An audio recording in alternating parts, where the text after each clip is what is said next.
Hi everyone. Last week we have released Advanced ETL Processor Enterprise version 6.4.6. Let me show what is new in this version. First of all, based on the user feedback, we have introduced reusable scripts. Let me show you the old-fashioned script. So you can see there is embedded tab,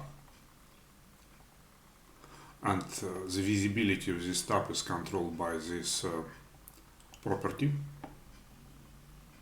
When it is fault, the script is used. We can just drag and drop the script from the object tree, like that. See, we have script ID. Again, we use embedded script to false. The benefit of this approach that it allows the user to share scripts between various workflows or packages. Another very important option is we changed how we work with SQL scripts and lookups.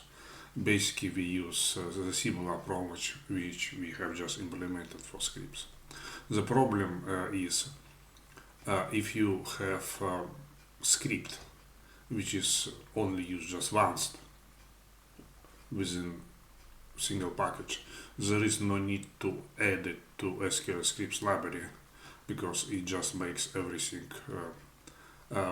messy and difficult to manage.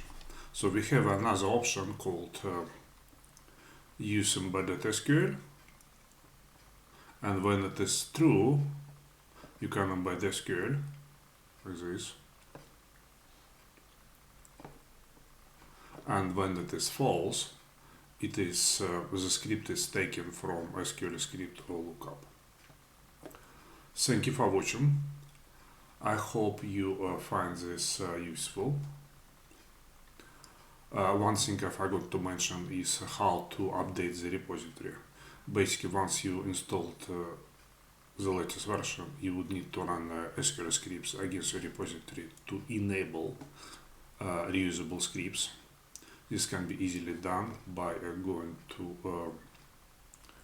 a repository database update script page, and the script you need to run is number 13, and here it is. Again, thanks for watching. If you have any questions, please go to our support forum and ask them there, and we will do our best to help you. And again, please like and subscribe. Thank you. Bye.